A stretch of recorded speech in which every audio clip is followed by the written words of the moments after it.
إن الحمد لله نحمده ونستعينه ونستغفره ونعوذ بالله من شرور أنفسنا ومن سيئات أعمالنا.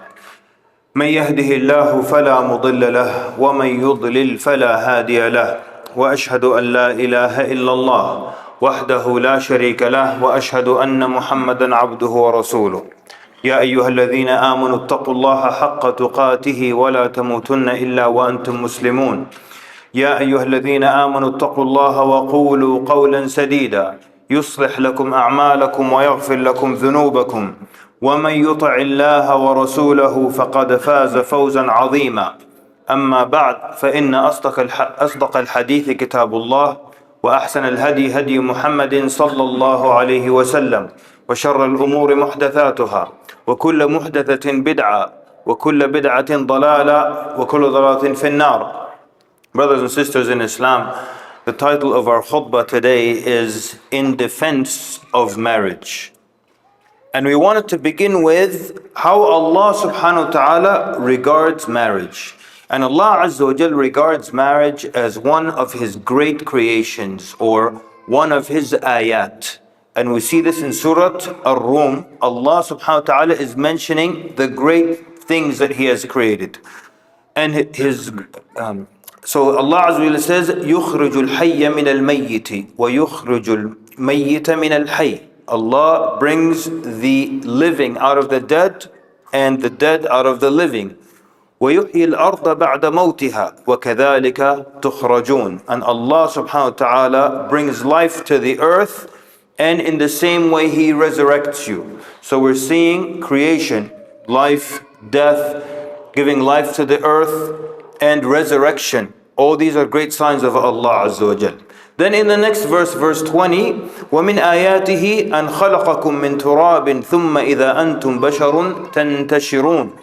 And from His great signs is that He created you from soil or sand.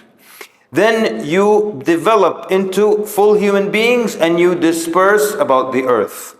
And then in the next verse, verse 21, وَمِنْ آيَاتِهِ أَنْ خَلَقَ لَكُم مِّنْ أَنفُسِكُمْ أَزْوَاجًا لِتَسْكُنُوا إِلَيْهَا وَجَعَلَ بَيْنَكُم مَّوَدَّةً وَرَحْمَةً إِنَّ فِي ذَلِكَ لَآيَاتٍ لِقَوْمٍ يَتَفَكَّرُونَ. And from His great signs as well is that He created from amongst yourselves spouses, so that you can find tranquility in them. And He put affection and mercy between you. And in those things are signs for those who contemplate, those who consider. So if the verses ended there, you might say that Allah Azza wa Jal was talking about His great signs, and then He switched the topic to marriage. But it's not a switch of topics, because it begins with, number one, وَمِنْ آيَاتِهِ. So Allah is saying from His great signs. And then the second argument is that the next verse continues listing great signs, which means Allah subhanahu wa ta'ala put marriage in between mention of His great signs, so it's one of them. وَمِنْ آيَاتِهِ خَلْقُ السَّمَاوَاتِ وَالْأَرْضِ. And from His great signs, the creation of the heavens and the earth. وَاخْتِلَافُ أَلْسِنَتِكُمْ وَأَلْوَانِكُمْ. And the diversity in your languages and in your colors. إِنَّ فِي ذَلِكَ لَآيَاتٍ لِلْعَالِمِينَ. Indeed, these things are signs for those who have knowledge. So with Allah Azza wa Jal, marriage is of His great creations. So why is it that today, many times we hear nothing but ridicule of this great institute? And to the point that we were once at this Islamic conference and we had a room just for da'wah. So they brought this young man, very early 20s. And he said he's an atheist. And one of the reasons he's an atheist, he said, because of marriage. He said, if there is a wise and all-knowing God, why would He put together a system, meaning marriage, that is such a failure? And then he quotes that 50% of marriages end up in divorce. So why would a God put together a system that doesn't work well? So the question is, do marriages fail because of the institute of marriage, or that it's a faulty or failed idea, or is it due to user error? And The inferred argument is that he is saying dating or cohabiting, living together outside of marriage is better. And as a da'wah rule, anytime someone critiques Allah subhanahu wa ta'ala's system or Allah subhanahu wa ta'ala's laws or rules, that means they're saying they have a better way and a better system. So that means if you think marriage is a failure, then you probably advocate people just cohabiting without marriage or dating. The divorce rate in the US is between 40 to 50% of marriages ending up in divorce. And it has been declining in the last couple of decades, becoming less. Now, what is the breakup rate for dating? It is 85%. So you're criticizing Allah subhanahu wa ta'ala's system and you want to present something that is twice as bad for humanity. So marriage rate, divorce rate is 40 to 50%, but breakup rate for dating is 85%. And 70% of them end within the first year. Whereas the US Census says that most marriages last an average of 8 years. So you're comparing 8 years to 1 year. You're comparing 40 to 50% to 85%. And when people date, on average, people will date seriously 7 to 8 different people before finally settling down. And how many people do you know that have gotten married 8 times? Have you ever met someone in your life who got married 7 or 8 times? But people will regularly date and break up 7 and 8 partners before they finally get married. And as an interesting note, studies show that couples that attend religious services together, they drop their chances of divorce by 14%. So in America, people believe that if they want to get to know each other better, they should live together or cohabit. In 2023, the University of Denver came up with a study showing that people who cohabit, those relationships, 34% of them end up in divorce. They cohabit before they get married. They live together for a couple of years, then they get married. There's a 34% chance of them getting a divorce. Whereas only a 23% chance of getting divorced if those people live together after engagement or after marriage. Whatever you look at, the numbers, the statistics, studies will show that Allah subhanahu wa ta'ala's system is better, no doubt. The Institute for Family Services, their studies showed that people who cohabit before getting married, there's a 39% increased chance of them getting divorced. Not a 34% chance of them getting divorced, 39% increase above the average divorce rate. More than those who didn't cohabit. Focus on the Family has an article showing, by their estimation, there was a 50% higher chance of divorce for those who cohabit. And other studies show that those who live together before getting married, they have a lower level of marital satisfaction, lower level of dedication, lower level of confidence, and more negative communication in their relationships. But you might think that we don't cohabit, we don't date, or why are you sharing these statistics? We're sharing these statistics because this is to give the Muslims confidence. Many times we buckle when people attack marriage, attack good values. Good values are always under attack, and we don't know how to respond. Studies also found that the higher number of previous cohabiting partners a person has, that's associated with a higher divorce rate. If you live with people before getting married, the more people you lived with, the more your chances of a divorce increase. And out of fairness though, in a 2018 study found that the divorce rate within those who cohabit within the first year when they get married was actually lower. But then the same study showed that the risk of divorce increased in the years after the first year.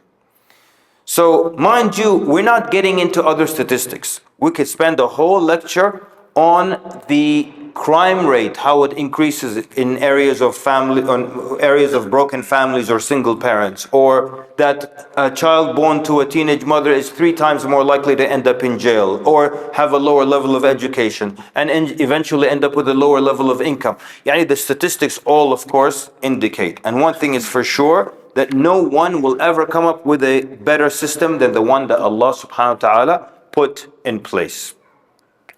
The second thing we want to look at in this khutbah, what are some of the ways that can help you figure out if you're marrying the right person or not? This is obviously for more towards our single brothers and sisters, but one of the things that helps in that would be premarital counseling. And here are some of the common mistakes people make that we encounter. The first is that they will discuss logistics, but they will not discuss other important issues. So you'll meet couples that have been talking for a while, and they discussed where the wedding will take place and how many of his family members will be invited, how many of her family members will be invited, if she's going to work after marriage or not, the number of children they want, where they're going to live, where they will even vacation. But they never bother to stop and see if they're compatible, if their personalities match, if they have matching levels of energy. And sometimes they will tell you that we're both religious, we both have Islamic values, what's the problem? طيب, Zainab bint Jahsh radiallahu anha was married to Usama ibn Zayd ibn Haritha radiallahu anha. And they were both righteous, more religious than any of us, but it didn't work out. So it's not just on religiosity that a marriage will survive. So after the wedding is over and you're sitting alone in the living room with this person, do your personalities match or not? You don't have to be a carbon copy of one another, but you also should not be polar opposites. You can have disagreements, but you don't have to be you shouldn't be polar opposites. What's interesting is many times in premarital counseling or with couples that come in, what you like becomes what you hate. What you like about the other person becomes what you hate about the other person. So a woman will come in, and these are true stories, and you'll ask her, what do you like about him? And she will say, he's assertive, he takes the initiative. And 3 years later, they come back into your office, they want a divorce. What's the problem? He's very controlling. It's the same thing, she's now seeing it through different lens. And sometimes the energy level is absolutely mismatched. There was one couple and it was through Zoom. The minute we get on Zoom, the girl is already smiling and her gums are showing. And the guy is absolutely stonewall, looks like still. So I would tell them a joke just to see their reaction. Before I finish the joke, the girl is already cracking up. And the guy is like Abul Hod. He's like the Sphinx. He doesn't move. Clear mismatch in energy levels. So these are more important things than just where we're going to live, where is the wedding, how big is it going to be, what's going to happen. Talk about, see if your personalities match, if you like each other in that way. And the second thing is, be clear and be real. Avoid engagement talk. Engagement talk is when you say whatever you want, whatever she wants to hear, and she thinks you're a sweet guy, and then you think, when we get married, then I'll show her the real me. Are you okay with me traveling with my friends when we get married? Yes, inshallah, yeah, absolutely, inshallah, not a problem. Then his plan is, when we get married, I'll use the husband card. But be careful, ya habibi, because your husband card might become a joker. She doesn't take it seriously. You think you can boss her around. If sometimes people are so mismatched. Somebody strictly wants a stay-at-home wife and he's engaged to a medical student. You think she's going to study for 8 years and then she's going to stay at home? But there's a clear mismatch. But it's amazing how people can't see these things when they're engaged. So the most important thing, be clear with each other. And be very clear with each other about where you draw the line, meaning deal breakers. Things that you cannot tolerate or you cannot live with. And I don't mean obvious things like leaving Islam and things like that. But it could be anything, and don't let anyone ridicule where your line is. It's whatever appeals to you.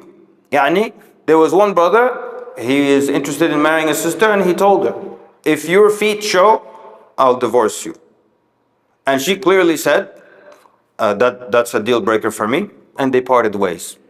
And the point is that, not whether this is ridiculous or not, that's not the point. The point is, if it matters to him and it's a deal breaker, that's what counts. And he needs to be very clear about that right from the beginning. So be very clear about your serious deal breakers and tell the other person. Don't wait until you tell the other person, after you get married. أقول قولي هذا وأستغفر الله العظيم لي ولكم من جميع الذنوب فاستغفروه فيا فوز المستغفرين. Ask Allah Azza wa Jal for His forgiveness.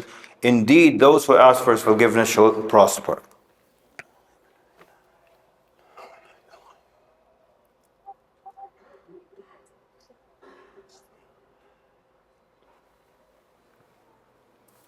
الحمد لله رب العالمين والصلاة والسلام على رسوله الأمين وعلى آله وصحبه أجمعين أما بعد. One of the best pieces of advice we can give to engaged couples: if you sense that it will not work, don't go through with it. If you have the feeling this person is not compatible, we're not going to get along, or whatever familial problems are going to result, then do not go through with it. You'll be surprised how many times we see cases where people knew full well that it's not going to work and they still went ahead with it. Why would they do such a thing? One of the reasons: embarrassment. Her parents flew all the way from overseas to meet my parents. We already paid for the venue, we picked the dress, we bought the gold. But which is greater? Canceling the venue or getting divorced after having 3 children? So if you for any reason feel that you're not compatible, or you are quite certain that it's not going to work, just back off, no matter what has already been prepared. What's the other reason people will still go through with it even though they know it's not going to work? Afraid of heartbreak. Young people, they love hard. So they're afraid of heartbreak and they can't imagine their life without the other person. In 4 years, the court will help you imagine your life without the other person. Remember, we're talking about when you're certain that this is not the right person for you. Do not go through with it. Other times, people will continue because they don't want to start over. And the truth is, we have made looking for a spouse a very humiliating process. So after being engaged for a year or 2, now I have to go back and be humiliated and rejected. But they don't want to go back into it. Or it could be what people say: we invested so much time. So we've been speaking for 3 years. That's a blessing. It took you 3 years to realize that you're not right for each other. That's better than after 3 children. So if you are certain the other person is not good for you, don't have any, unless you have good reason to believe you can work through it and work it out and change. But a lot of times, these are just delusional. And if you're certain, then you go with your gut feeling, as they say. This next one I call: from their conditions you shall know them. Sometimes 2 people are getting married and the conditions from the girl or the conditions for divorce basically are providing a comfortable and easy exit. Has the exit planned out. Like, how much are you going to be committed when you have an easy exit? She'll say, in the case of divorce, I get the children, I get the house, and $1 million. But how is she going to be committed to the relationship? Wallah, if you give me these conditions, I'll divorce you the night of our wedding. ما ممكن. So the other problem, brothers and sisters, is that we have made divorce a very difficult and stigmatized process. We don't date, we don't cohabit. 2 people get married, they don't know each other that well, just from a few times of speaking on the phone. So if it doesn't work, we should be easily able to separate and go our own ways. But the problem is, we separate, he is divorced, there must be something wrong with it. She is divorced, who wants to marry a divorced woman? Oh, she is divorced with a child, who's gonna look? So we've made it complicated. And then the legal issues complicated further. It costs on average from $7,000 to $15,000 to get divorced legally. And on top of that, she's trying to take all his wealth. As one of the mashayikh said, he said, if he died and was buried in the ground, you wouldn't take all his wealth. Yeah, you understand? Yeah, and you're going to take all his wealth while he's alive and breathing. If he died, you wouldn't take all his wealth. You would split it with his children and so on and so forth. For all these things then force people to stay in miserable relationships instead of moving on. Just as a disclaimer, we're not encouraging divorce in this khutbah. But we're saying it's sometimes the merciful alternative to a life of misery. And yes, situations can be fixed. You need a good counselor, but you need hard work. Wallahi, you need hard work more than anything else. But we're talking about those cases where it's a dead end. Don't stay in it just for show or for appearances. Just leave. Allah subhanahu wa ta'ala made it halal and made it easy for you.